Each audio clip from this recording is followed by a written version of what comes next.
से शिष्य से गुरु बड़ा है या गुरु से शिष्य छोटा है?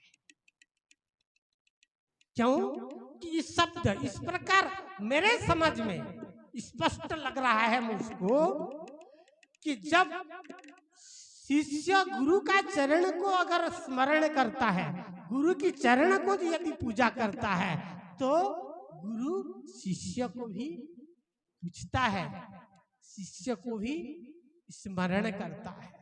क्यों? अगर शिष्य ना हो तो गुरु का कोई वैल्यू है? वैल्यू हैगा? नहीं। शिष्य अगर नहीं है तो गुरु का कोई वैल्यू नहीं। अगर रात नहीं होगा तो दिन का कोई वैल्यू नहीं। दुख यदि नहीं होगा तो सुख का कोई वैल्यू नहीं। भूख अगर नहीं होगा तो अनाज का कोई वैल्यू नहीं। प्यास यदि नहीं होती तो जल का क्या वैल्यू होती? इस प्रकार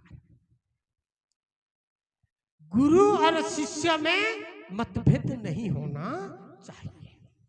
इसका मतलब है अगर आप गुरु का चरण स्मरण कर रहे हो तो शिष्य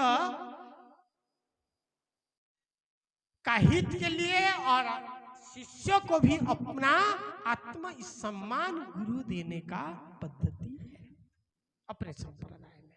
अगर शिष्य सेवा कर रहा है तो उसको दासत्व रूप से देखना नहीं है, अपने सेवक के रूप में देखना नहीं है।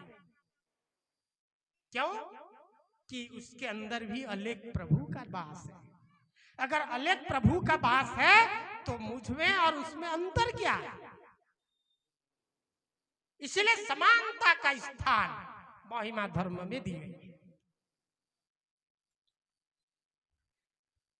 और कहा गया है अगर गुरु शिष्य का भाव, अभी गुरु शिष्य किस प्रकार रहना चाहिए देखिए। घटभेद कथा जीवन व्यवस्था एक अंग हेले जाई, क्षीर नीर ठारू अधिक पीरती मन मिसैले नहीं। समझ में आ रहा है? आप सभी को समझ में आ गया कि समझाऊं? बोलो प्रेम से। घट भेद कथा जीवन व्यवस्था एक हेले जाई। घट भेद कथा जीवन व्यवस्था एक हेले जाई। क्षीर नीर ठारो अधिक पीरते, क्षीर नीर ठारो अधिक पीरती मन मिसाइले नहीं, मन मिसाइले नहीं है सुजने, मन मिसाइले मन मिसाइले नहीं है सुजने, मन मिसाइले आह मन मिसाइले प्रेम से नहीं है सुजने, मन मिसाइले मन मिसाइले नहीं है सुजने, मन मिसाइले बात समझ में आ गया होगा मेरे प्यारे। अच्छी सुंदर बात है। घट भेद कथा जीवन व्यवस्था जीवन विधाता, शरीर का वर्णन। अरे प्यारे, यहाँ पर एक और बात मैंने जोड़ने का प्रयास करूंगा। शास्त्रों की भेद करना, वेदों की भेद करना, वेदों का वर्णन करना, पुराणों का बखान करना आसान है, आसान है। आपको कंठस्थ है, शब्द अर्थ का मालूम है, तो आप वेद वर्णन कर सकते हो, पुराण बखान कर सकते हो, इत्यादि इत्यादि। किंतु एक घट को भेद करके वर्णन करना, शरीर को भेद करना, वेद और पुराणधारियों की बस की बात नहीं है। इसलिए संत ने कहा कि शरीर को अगर तुम जानना चाह रहे हो तो जरूर गुरु और शिष्य में भेद नहीं होना चाहिए।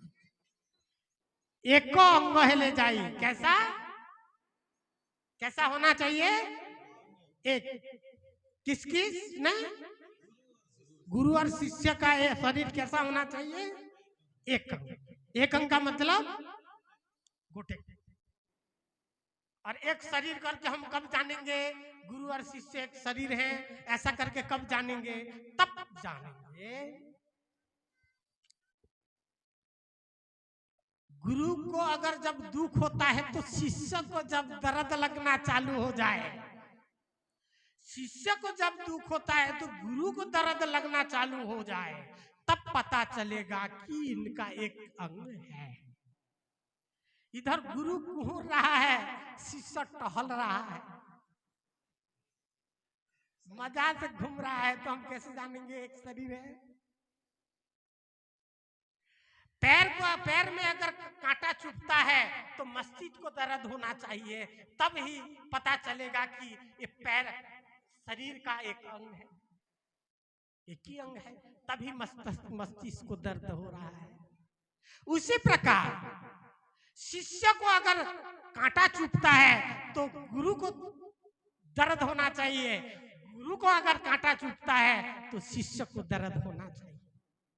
हम तो कभी कभी क्या करते हैं प्यारे, गुरु शिष्य में मतभेद, तो गुरु का अपमान बखान करना चालू कर देते हैं। ये गुरु अच्छा नहीं है, साला इतना दिन गुरु किया, मेरे को ऐसा नहीं दिया, ऐसा नहीं किया, उसका अनेक प्रकार और दर्द भर देते हैं। तो ये एक अंग है कि अंग को अलग करने का प्रयास कर रहा है, ऐसा मत करिएगा। बोलो प्रेम से अलेख एक अंग होना चाहिए, एक शरीर होना चाहिए, और गुरु भी ऐसा हो जो शरीर का ज्ञानी हो। तब बहुत सारे गुरु हैं भटकाने वाले, डराने वाले, ऐसा गुरु से भी थोड़ा अंतर भी रहना भी चाहिए। जो सच्चा गुरु है उनसे नाता जोड़ो, जरूर आपका ही हित चाहेगा। जो आपके माध्यम से स्वयं का हित चाह रहा है, ऐसा गुरु को दूर से प्रणाम। बोलो प्रेम से गुरु अलेख। तो इसमें देखिए नीचे अच्छी सुंदर बातें कही है, अच्छी सुंदर, कितना महत्वपूर्ण। कीरा नीरा ठारू अधिक पीरती, इसका बात समझ में आ रहा है? मेरे समझ का मैं आपको वर्णन करने का प्रयास कर रहा हूँ। दूध और पानी, आप सब किसान हो, सब किसान हो ना, हर घर में गाय होंगे, अगर नहीं भी वर्तमान है तो कुछ दिन पूर्व में थी। आप दूध निकाले हो, दूध में पानी जरूर मिलाते होंगे, मिलाते हो ना? मिल जाता है कि अलग अलग होता है? मिल जाता है। पानी को दूध में डालने से पानी और दूध को आप अलग दृष्टि से देख नहीं सकते, दूध ही जैसे बन जाता है। मतलब इससे आप समझ सकते हो, अगर पानी से दूध में अगर पानी मिल रहा है तो वो क्या है? कौन मिलता है?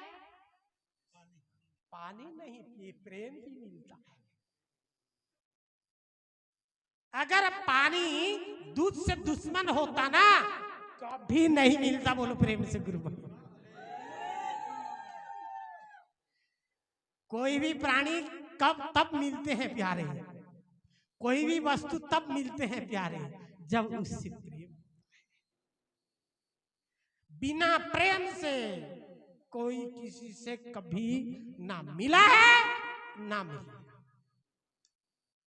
देखिए दूध और पानी का कितना प्रेम है, तो उनका प्रेम से ऐसे डूब जाता है कि हमारे साधारण दृष्टि पानी को ढूंढते रह जाता है, पर पानी को देखते।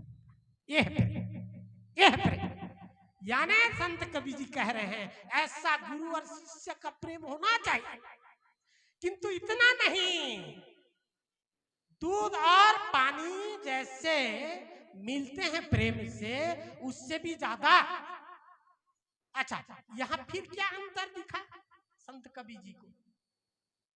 तो फिर उससे भी ज्यादा क्यों कहा? उससे भी ज्यादा इसलिए कहा, थोड़ा ध्यान से श्रवण करिएगा। ज्यादा भूख हो रहा है ना? नहीं हो रहा है ना? श्रवण से आप क्षुधा को मेंटेन कर दो। हम तो हर दिन खा खा के पेट भर ही रहे हैं, पर आज मुख से तो हर दिन खा खा के पेट भर रहे हैं, आज श्रवण से हम खाकर पेट भरे हैं। बोलो प्रेम से अलेख। तो इसलिए कहा भीम भोई जी ने, अति सूक्ष्म दृष्टा थे उन्होंने, इसलिए कहा कि वक्त आने से ऐसा प्रेम कोई मतलब का नहीं। क्यों? कि जब कठिनाई आ जाती है उसी दिन ही प्रेम का पता चलता है। बोलो प्रेम से अलेख। दुधक अग्नि रे बसाइले जना जीव पानी गुण। दूधकु जड़ा जीव पानी केते समर्पण केते अछि मन, केते समर्पण केते अछि मन, चालिले जना जीव प्रेम एमिति गुण, प्रेम एमिति गुण, प्रेम एमिति गुण, प्रेम एमिति गुण। इसलिए संत कबीर जी ने कहा कि जब दूध में अगर पानी डालते हो तो उस पानी में मिला हुआ दूध को, दूध से कितना प्रेम है तब पता चलेगा। आप चूल्हा में बिठा करके ना आग जला दीजिएगा। चीन ने दूध के मसा आरी तल बाटे जो जले दिया तो पता चलेगा कि पानी और दूध का कितना प्रेम है। जब 90 डिग्री से आग उसको तपा देता है तो पानी कहती है प्यारे आपको प्रणाम, मैं चला। बोलो प्रेम से अलेख। बात समझ में आ रहा है? इसलिए यहां पर इसलिए संत कबीर जी ने कहा अगर तुम गुरु से प्रेम करते हो तो 90 डिग्री आग जैसे अगर तकलीफ आ जाए, 90 डिग्री से भी ज्यादा आप लोगों को गुरु शिष्य का प्रेम तोड़ने वाले अगर मिल भी जाए तो फिर भी पानी जैसे अलग हो मत जाना। जितने भी उबाले तब ही गुरु शिष्य का नाता पवित्र नाता के रूप में प्रतिष्ठित होगा। इसलिए मेरी बात आप सब लोगों को हृदय स्पर्श हुआ होगा ऐसा लगता है। अगर है तो जरूर आज से हम लोग गुरु और शिष्य में ऐसी दूध और पानी से भी, इसलिए संत कबीर जी ने कहा क्षीर निरठारु अधिक विरति, इसमें अधिक इसलिए जुड़ा गया कि वो जब आपत्ति और कठिनाई आ जाती है तो अलग अलग हो जाते हैं। दूध खवा बन जाता है, पानी बाष्प होकर निकल जाता है।